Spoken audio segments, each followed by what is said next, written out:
तो प्यारे बच्चों, स्वागत है फिर से एक नए वीडियो में। आज हम पढ़ेंगे क्लास 12 का चैप्टर 1 फिजिक्स का, जिसका नाम है वैद्युत आवेश तथा क्षेत्र।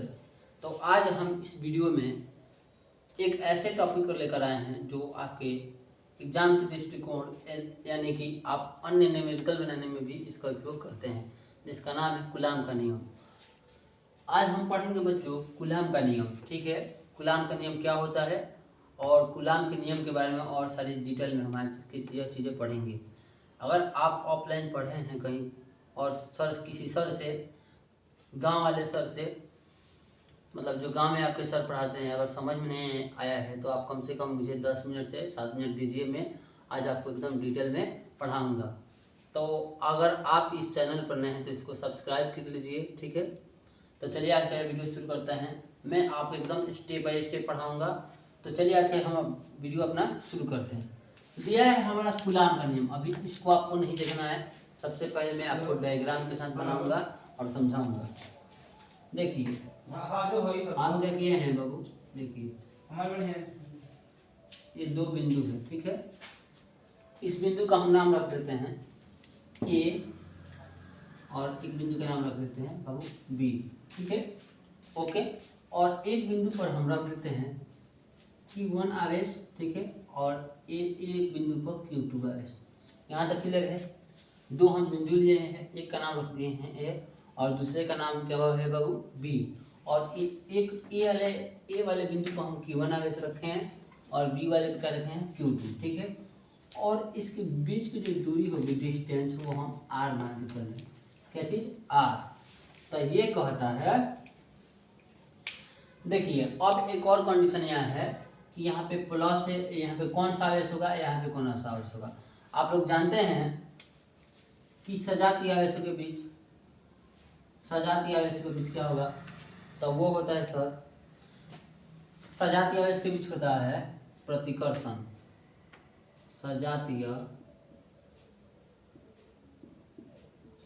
के बीच, इधर थोड़ा सा लिखते हैं इसको,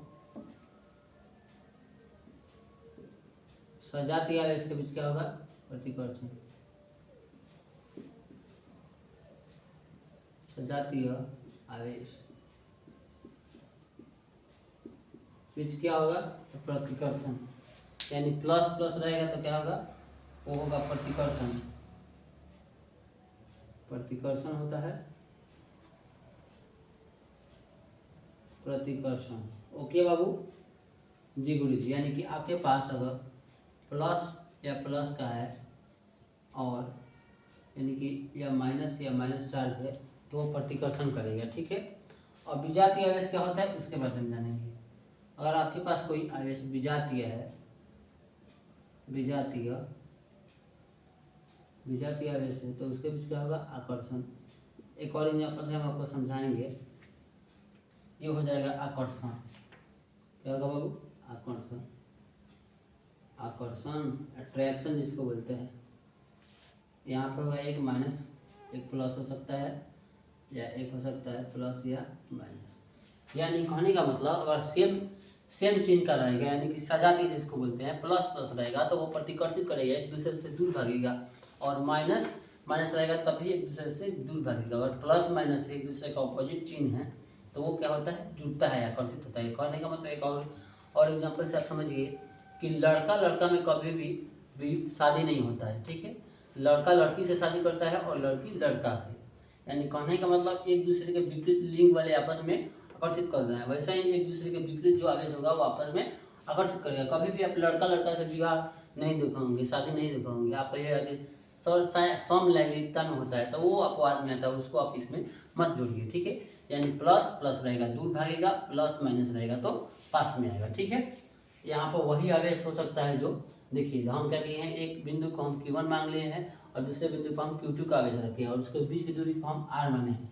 तो कहता है कि इस पर जो है लगने वाला बल, ठीक है, इस पर लगने वाला बल, यानी कि इस पर आकर्षण कब होगा, प्रतिकर्षण कब होगा, यह हम आपको बता देंगे कि अगर प्लस इस पर रहेगा, इस पर भी प्लस रहेगा तो प्रतिकर्षित करेगा, माइनस प्लस रहेगा तो आकर्षित करेगा। यानी इस पर प्रतिकर्षण और आकर्षण दोनों आवेश आ सकते हैं। ठीक है बाबू, अब कहता है कूलाम का नियम कि यदि दो स्थिर बिंदु आवेशों के बीच लगने वाला बल उनके आवेशों के गुणनफल के अनुक्रमानुपाती, दो स्थिर बिंदु आवेश है, एक Q1 है और एक Q2, तो इसमें जो बल लगेगा इन दोनों आवेश के गुणनफल के अनुक्रमानुपाती तथा इनके बीच की दूरी के वर्ग के व्युत्क्रमानुपाती। फिर से समझिए, साथ में बोलिए, यदि दो स्थिर बिंदु आवेश है या Q1 और एक Q2, तो उन पर जो बल लगेगा, F लगेगा, फोर्स लगेगा, वो इन दोनों आवेशों के गुणनफल के क्या होगा, अनुक्रमानुपाती, और उनके बीच के दूरी के माने है r, तो उनके बीच की दूरी के वर्ग के व्युत्क्रमानुपाती होता है। तो देखिए हम वही लिखे हैं कि दो स्थिर बिंदु आवेशों के बीच लगने वाला आकर्षण या प्रतिकर्षण बल, आकर्षण भी हो सकता है, प्रतिकर्षण भी हो सकता है। अब आकर्षण कब होगा, प्रतिकर्षण कब होगा, हमने यहाँ लिख रखा है, ठीक है। बल उन दोनों आवेशों के गुणनफल के अनुक्रमानुपाती तथा उनके बीच की दूरी के वर्ग के व्युत्क्रमानुपाती होता है। आइए हम इससे फर्स्ट वाले नियम से, एक नंबर क्या कहता है, देखिए कहता है एक नंबर कि F जो लगेगा, F प्रोपोर्शनल टू Q1 गुणे Q2, इसको हम मानते हैं समीकरण 1, ठीक है, समीकरण 1। ओके गुरुजी। देखिए फर्स्ट में यही कह रहा है कि यदि दो स्थिर बिंदु आवेश Q1 और Q2 है, तो उनके बीच की दूरी, उनके बीच लगने वाला बल उन दोनों आवेशों के गुणनफल के अनुक्रमानुपाती होता है। देखिए फर्स्ट वाले चीजें से हमें ये मिली, ठीक है। आपको याद हो गया होगा कि बोलिएगा कि यदि दो स्थिर बिंदु आवेशों के बीच, यदि दो स्थिर बिंदु आवेश के बीच लगने वाला आकर्षण या प्रतिकर्षण बल उनके दोनों आवेशों के गुणनफल के अनुक्रमानुपाती होता है। कहने का मतलब दो आवेश है, एक ये है, माने कि एक आवेश है, एक देखिए एक ये आवेश है ब्लैक और एक ब्लू आवेश है, ठीक है। अब इस पर जो बाहरी फोर्स लगेगा, बल लगेगा, इन दोनों आवेशों के गुणनफल के अनुक्रमानुपाती, यानी कि जो ये है, यानी इसको हम बोल सकते हैं क्या, काला ब्लैक मार्कर और ब्लू मार्कर दोनों के गुणनफल का अनुक्रमानुपाती होता है इसका, इस पर लगने वाला जो फोर्स होता है वो बल। इसी से हम समीकरण ये प्राप्त किए। और समीकरण 2 क्या कर रहा है, कह रहा है देखिए, तथा उनके बीच के दूरी के वर्ग के व्युत्क्रमानुपाती होता है, यानी दूरी कितना है हमारे पास, r है, तो ये हो जाएगा हमारा F बराबर प्रोपोर्शनल 1/, दूरी का वर्ग, तो दूरी हमारा r है, वर्ग कर रहे हैं, स्क्वायर लगाना है, तो इसको हम मान लें समीकरण 2। उम्मीद है आपको यहाँ तक समझ में आ रहा होगा, चीज़ें राटा नहीं मारना है, ठीक है, रटना नहीं है। उसके बाद हम आगे चलेंगे। इस देखो बाबू, इसका कहने का मतलब अनुक्रमानुपाती क्या होता है, व्युत्क्रमानुपाती क्या होता है। अनुक्रमानुपाती कहने का मतलब कि अगर बल बढ़ेगा तो आवेश का भी आवेश बढ़ेगा, ठीक है। अगर बल भी बढ़ेगा, बल का मान भी बढ़ेगा, तो आवेश का मान भी इम्प्रूव होगा, बढ़ेगा, ठीक है। लेकिन अनुक्रमानुपाती का मतलब, सॉरी, अनुक्रमानुपाती का मतलब होगा कि अगर बल बढ़ रहा है तो आवेश भी बढ़ेगा, आवेश बढ़ रहा है तो बल भी बढ़ेगा। लेकिन वहीं पे व्युत्क्रमानुपाती जो यहाँ पे लिखे हैं, व्युत्क्रमानुपाती, इसका मतलब होगा कि अगर बल बढ़ेगा तो r घटेगा, अगर बल बढ़ेगा तो r घटेगा, अगर r जो है बढ़ेगा तो बल घटेगा, ठीक है। यानी कि दूरी बढ़ेगी तो बल क्या होगा, घटेगा, और दूरी घटेगी तो बल मजबूत होगा। कहने का मतलब समझिए, आप जो हैं माने आप हैं और आपका एक दोस्त है, ठीक है। आप लोग साथ में रहिएगा घर पे, माने गांव का दोस्त है, मतलब पास में रहिएगा, तो आपके बीच अच्छा बॉन्डिंग होगा, ठीक है। वही आपका जो दोस्त है पटना पढ़ने के लिए चल गया, तो आपके और उसके बीच का जो है बॉन्डिंग जो है कम हो जाएगा। क्यों? क्योंकि दूरी बढ़ गई, दूरी जब बढ़ेगी तो क्या होगा, फोर्स कम हो जाएगा, और दूरी घटेगी तो फिर से बॉन्डिंग आ जाएगी, फिर आप लोग साथ में घूमने लगेगा, ठीक है। यानी कहने का मतलब, अगर दूरी बढ़ेगी तो बल घटेगा, अगर बल बढ़ेगा तो क्या होगा, दूरी घटेगी, ठीक है बाबू। यहाँ तक आपको क्लियर है। अब हम चलते हैं समीकरण और 1 और 2, यानी कूलाम का नियम क्या कहता है। अब लिखेंगे हम समीकरण 1 और 2 से। अब समीकरण 1 और समीकरण दो से। ठीक है बाबू, देखिए समीकरण एक और समीकरण दो से। समीकरण एक हमारे पास क्या है, एफ प्रोपोर्शनल टू Q1 गुणे Q2, आइए आर स्क्वायर है तो बटा में हम लिख सकते हैं आर स्क्वायर। ये हमको मिला, हमको ये मिला जी समीकरण एक और समीकरण दो से। अब जो है क्या होगा कि प्रोपोर्शनल हटाने के लिए एक नियतांक होता है जिसको हम के बोलते हैं, क्या के। तो ये हो जाएगा एफ बराबर के Q1 गुणे Q2 बटा में आर स्क्वायर। ठीक है बाबू, ये हमको मिला। यहाँ पे लिखना पड़ेगा कि अब के कहाँ से लाए हैं सब, यहाँ लिखेंगे जहाँ के बराबर नियतांक, जहाँ के बराबर क्या हो जाएगा नियतांक,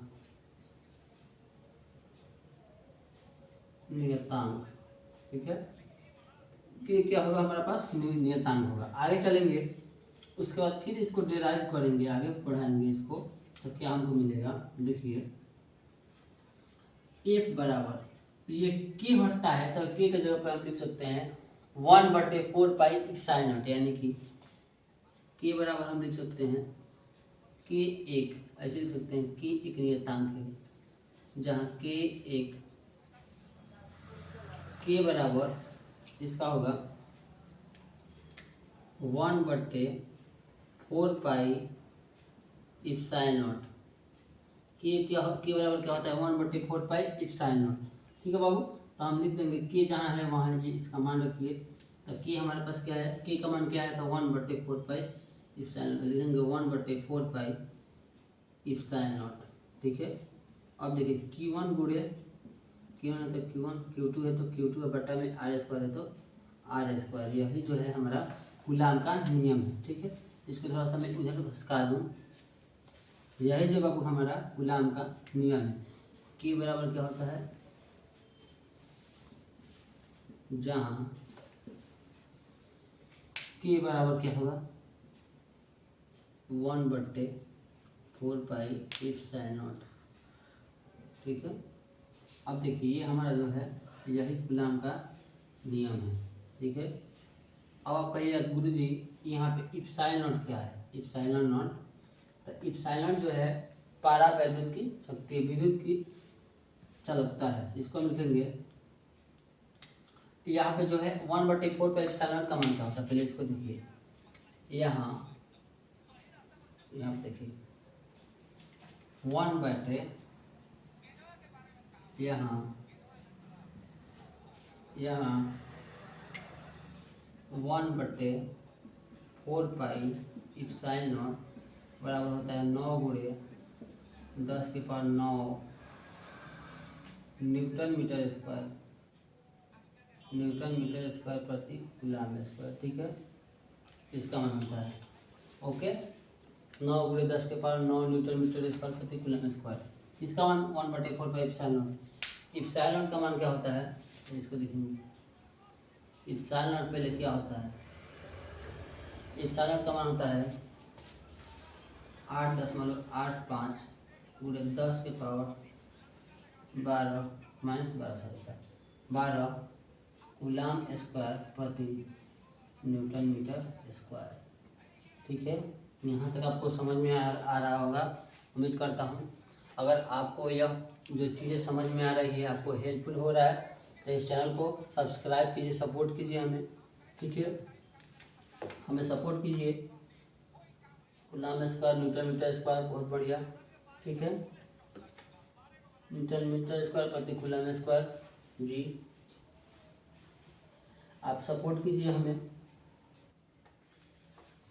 सपोर्ट कीजिए। और जो है इप्सिलॉन क्या है, तो निर्वात की विद्युतशीलता है, तो लिख लेंगे जहाँ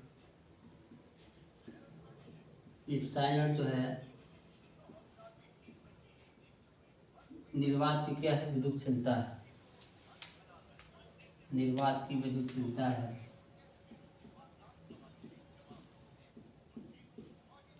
निर्वात की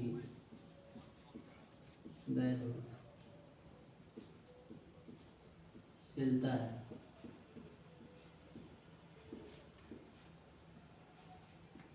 इसको फिर आप देखिए पीछे करके भी देख सकते हैं। ठीक है, उम्मीद करता हूँ आपको यहाँ तक चीज़ें समझ में आई होगी। तो यहाँ तक मेरे वीडियो को देखने के लिए तहे दिल से धन्यवाद। अगर आप हमें सपोर्ट करना चाहते हैं तो आप इस चैनल को सब्सक्राइब कीजिए, लाइक कीजिए और एक प्यारा सा कमेंट कीजिए।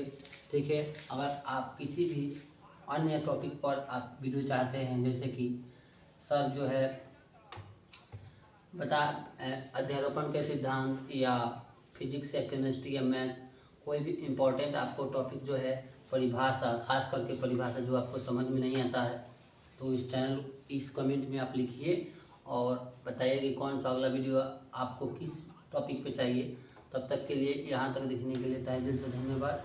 जय हिंद, जय भारत। मिलते हैं एक नई वीडियो के साथ और एक नई ऊर्जा के साथ। तब तक आप लोग इस चैनल को सब्सक्राइब कीजिए।